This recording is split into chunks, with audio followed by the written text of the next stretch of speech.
The word Amen is a declaration of affirmation found in the Hebrew Bible and the New Testament. It has been generally adopted in Christian worship as a concluding word for prayers and hymns. Common English translations of the word Amen include verily and truly. It can also be used colloquially to express strong agreement, as in, for instance, Amen to that pronunciation. In English, the word Amen has two primary pronunciations, Amen or Amen, with minor additional variation in emphasis. The Oxford English Dictionary gives Hmxhmx.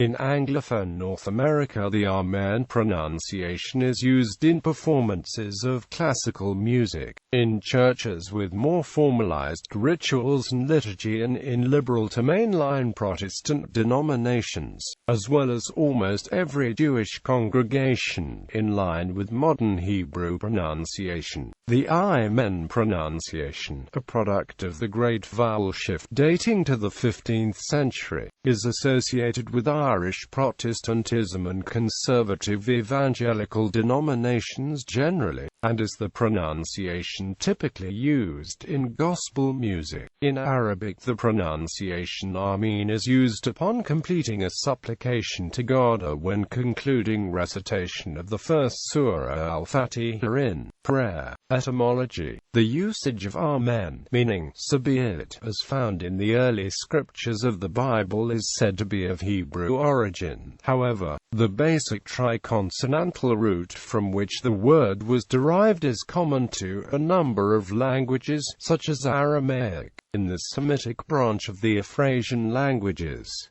The word was imported into the Greek of the early Church from Judaism. From Greek, Amen entered the other Western languages. According to a standard dictionary etymology, Amen passed from Greek into late Latin, and thence into English. Rabbinic scholars from medieval France believed the standard Hebrew word for faith emunah comes from the root Amen. Although in English transliteration they look different, they are both from the root aleph mem nun. That is, the Hebrew word Amen derives from the same ancient triliteral Hebrew root as does the verb amen. Grammarians frequently list Amen under its three consonants, which are identical to those of Amen. This triliteral root means to be firm, confirmed, reliable, faithful, have faith, believe. In Arabic, the word is derived from its triliteral common root word amana, which has the same meanings as the Hebrew root word. Popular among some theosophists, proponents of Afrocentric theories of history, and adherents of esoteric Christianity is the conjecture that Amen is a derivative of the name of the Egyptian god Ammon. Some adherents of Eastern religions believe that Amen shares roots with the Hindu Sanskrit word aum. Such external etymologies are not included in standard etymological reference works. The Hebrew word, as noted above, starts with aleph, while the Egyptian name begins with a yud. The Armenian word emen means every, however, it is also used in the same form at the conclusion of prayers, much as in English. In French, the word is sometimes translated as ainsi soit-il, that is, so be it. Hebrew Bible. The word first occurs in the Hebrew Bible in Numbers chapter 5 verse 22 when the priest addresses a suspected adulteress and she responds, Amen, Amen. Overall, the word appears in the Hebrew Bible 30 times. Three distinct biblical usages of Amen may be noted. Initial Amen, referring back to words of another speaker and introducing an affirmative sentence, e.g., 1 Kings chapter 1 verse 36. Detached Amen, again referring to the words of another speaker but without a complementary affirmative sentence, e.g., Nehemiah chapter 5 verse 13. Final Amen, with no change of speaker, as in the subscription to the first three divisions of Psalms.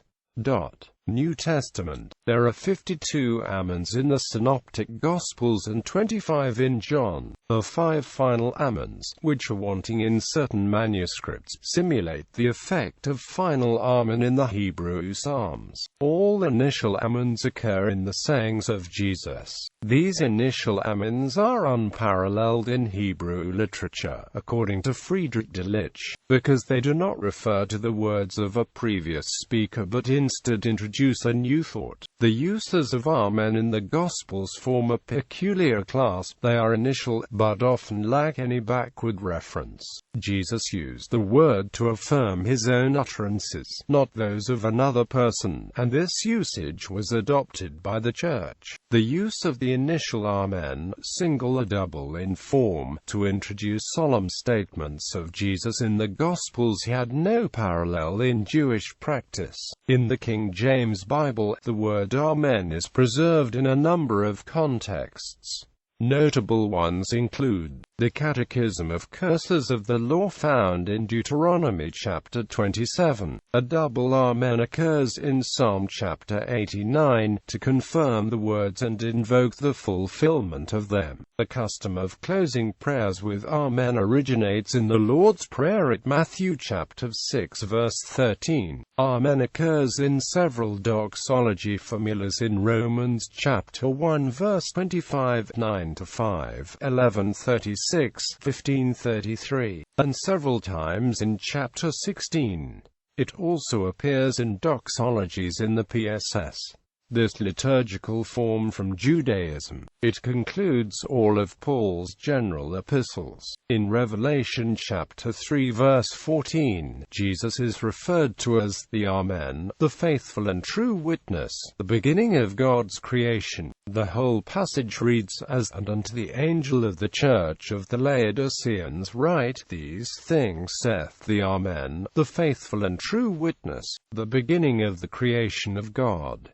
Amen concludes the New Testament at Rev. 22:21. Religious use. Judaism. Although amen, in Judaism, is commonly stated as a response to a blessing, it is also often used as an affirmation of any declaration. Jewish rabbinical law requires an individual to say amen in a variety of contexts. With the rise of the synagogue during the Second Temple period, amen became a common response, especially to benedictions. It is recited commonly to affirm a blessing made by the prayer reader. It is also mandated as a response during the Kaddish doxology. The congregation is sometimes prompted to answer amen by the terms VEIMRU equals and say, or VE-NOMA equals and let us say. Contemporary usage reflects ancient practice.